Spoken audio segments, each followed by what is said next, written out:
تاکہ ان کی ذمہ داری نہ آئے اس میں. لیکن چونکہ ہیومن رائٹس وہ ایشوز ہیں جس کو آج کل ساورینٹی کے ساتھ کرنا مشکل ہے, وہ بیونڈ دی جیوگرافک لمٹ, چونکہ ان کو دخل دینے کا اختیار سمجھا جاتا ہے کہ اس کا ساورینٹی پنج نہیں ہوتی. therefore اس پہ وہ ان کا کرٹیسزم انڈین جو رویہ تھا وہ بہت واضح رہا تھا. لیکن یہ کہ کشمیری جو بات ہے وہ اپنا رول پلے کرتے چلے آ رہے ہیں, کشمیری کینیڈین کہلاتے ہیں وہ, اور اچھا کام کیا انہوں نے. اور ادر میپل کا نام بھی انہوں نے دیا, کیونکہ جو پتا چنار کا ہے اور جو میپل کا ہے اس کی شکل تقریباً ایک طرح سے ہے, اور اس میں انڈرسٹینڈنگ جنریٹ ان کی وجہ سے بھی ہوتی ہے, بیکاز وہ تسلسل کے ساتھ وہاں کی پاور ایلیٹ کو فیصلہ کرنے والے لوگ لکھتے رہتے ہیں. بالکل ٹھیک ہے سر. ابھی کچھ ایکسپیرینس آخری آپ کے جو اس کتاب میں جو پارٹ 2 کے ہیں وہ عرب ورلڈ کے ہیں. تو سب سے پہلے تو آپ نے جو اپنا جو ایکسپیرینس شیئر کیا وہ ہولی لینڈ سعودی عرب کا شیئر کیا ہوا ہے, اور پھر اس کے بعد آپ جب قطر اور جارڈن میں رہے. سر کیسا دیکھتے ہیں آپ سعودی عرب پاکستان کے تعلقات کو؟ ویسے تو بڑے پازیٹیوٹی ہے, اور پھر آپ نے او آئی سی کا اور کشمیر کا ذکر کیا ہوا ہے. تو کائنڈلی یہ بھی ہمیں بتائیے گا کہ ابھی تو ہم دیکھتے ہیں کہ جو او آئی سی ہے اس نے کشمیر کو کوئی اتنی لفٹ نہیں کروا رہا, اور بلکہ بیک برنر پہ ڈال دیا ہے. So what in your times when you are in Saudi Arabia, تو کس طرح کی ڈیولپمنٹس اس وقت ہوتی تھی؟ کشمیر کے اوپر تو اس وقت او آئی سی کافی ایکٹیو تھی, اور جو کانٹیکٹ گروپ بنا تھا او آئی سی کا جموں کشمیر کے اوپر, اس کی بنیاد بھی اسی دور میں ہوئی. اور therefore جس دن میں وہاں پہلی بار پہنچا اور کونسل کا میں نے اپنا پورٹ فولیو سنبھالا, اسی دن مجھے بتایا گیا کہ میرواس عمر فاروق آئے ہوئے ہیں او آئی سی کی دعوت پہ, اس لیے کہ وہ کانٹیکٹ گروپ جو ہے وہ تہران سمٹ نے فیصلہ کیا تھا وہ بن گیا ہے. وہ ان کی بات چیت ہو رہی ہے کہ اس کی کیا شکل ہوگی اور کشمیریوں کی نمائندگی اس میں کیسے ہوگی. جو کانٹیکٹ گروپ تو آج بھی موجود ہے اور اس کا تسلسل ہے اس پوزیشن میں, جو کہ اس وقت ڈے ون میں انہوں نے لی, اور وہ حق خدا کی انڈائلیوٹیڈ سپورٹ کرتا ہے. اور جو ریزولوشن ان کا ہوتا ہے وہ وائی سی فارم منسٹرز کی جو کانفرنسز ہیں اگر وہ ہوئیں اور جب ہوئیں وہ اڈاپٹ ہوتا ہے. تو اس میں اس ضمن سے اس حوالے سے تو کوئی فرق نہیں ہے. باقی یہ کہ او آئی سی کی اوور آل جو فوکل جو اس کا فوکس ہے وہ ڈٹرمن ہوتا ہے اس کے جو ان کے کہنا چاہیے ڈونرز ہیں, اور اس میں سعودی عربیہ بھی ایک ڈونر ہے. اگر سعودی عربیہ جو ہے وہ کسی وقت تھوڑا سا تجاہل عارفانہ سے کام لینا چاہیں گے اس لیے کہ ان کی اسٹریٹجک ریکوائرمنٹس ہیں یا جو وہاں کی حکومت ہے اس کے انٹرسٹ ہیں, امیجیٹ ٹرم میں وہ کیا کہتے ہیں کمبل پاؤ مٹی پاؤ والا معاملہ کرنا چاہتے ہیں, تو دین آبویسلی اس کا ریفلیکشن ہوگا کہ تھوڑا سا وہ ہائبرنیشن تو زیادہ اسٹرانگ ورڈ ہے, لیکن یہ کہ وہ ان کا انتھوزیازم نظر نہیں آئے گا اس آرگنائزیشن کا اس پیریڈ میں. لیکن آئی ڈونٹ تھنک کہ کوئی بنیادی چینج آیا ہے کہیں بھی, نہ تو ملکوں کے سوچ پہ اور نہ ہی اس فورم کے جس کو او آئی سی آپ کہتے ہیں. یہ یقینی ہے کہ اس دور میں ڈائنامزم زیادہ تھا. جتنی فارم منسٹرز کانفرنس ہوئی اس میں آپ کو دونوں طرف نظر آئے as they call special guest, آپ کا نام دیا گیا تھا true representatives of the people of Jammu and Kashmir. اس میں ایک ڈیڑھ نمائندہ آزاد کشمیر حکومت کی طرف سے جاتا تھا, اور ایک اتنے ہی نمائندے جو ہے وہ پرلی سائڈ پہ آتے تھے, میرواز آئے یا کوئی اور آئے طریقے سے. باقی عرفات میں بھی ایک ڈیکلریشن ہوا جس میں کہ دونوں طرف کے کشمیری اکٹھے ہوئے رہنما, اس میں علی گیلانی بھی آئے, اور میں اس کو بڑے تفصیل سے ذکر ہے کہ علی گیلانی کے ساتھ ہمارا رابطہ کیسے ہوا, اور پھر صدارت سیکورٹی کے یہاں سے.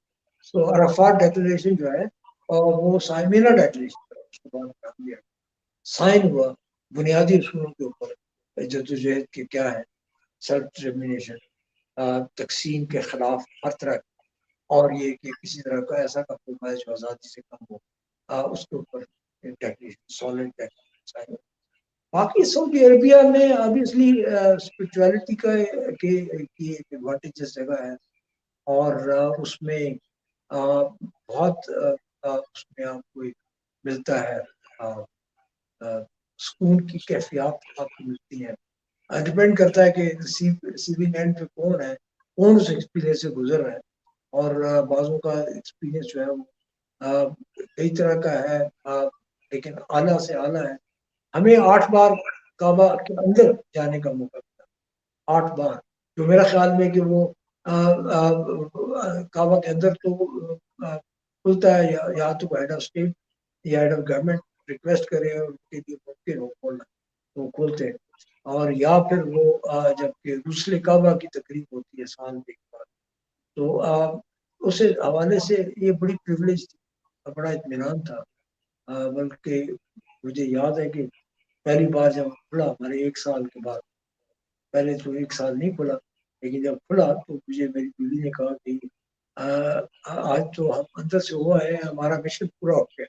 تو میرا مطلب ہے کہ جیسے کائنڈ آف جس طریقے سے آپ اس کو ریسیو کرتے ہیں جو آپ کی کیفیات ہے. لیکن یہ بہت بڑا اعزاز تھا ایک طرح سے وہاں پہ ہونا بھی, اور پھر 3 حج میں بھی اگر آپ آپ حج کر بھی چکے ہیں تو آپ کا وہاں اس کے اندر موجود ہونا اس کیمپ میں ضروری تھا. لیکن یہ کچھ تاثرات جو ہٹ کے ہیں زبان کی وجہ سے, یا ہمارے جو لوگ ہیں وہاں پہ وہ عام طور پہ پڑھے لکھے لوگ زیادہ ہیں, جو کیا کہتے ہیں اس کو بلو کالر ورکرز ہیں, جو تاثرات. سر یہ آپ کا چینج ہو گیا, آئی تھنک امبیسڈر صاحب میرے ساتھ ہیں, اور سر آپ کا وہ شیپ چینج ہو گئی ہے شاید موبائل کی, جس کی وجہ سے وہ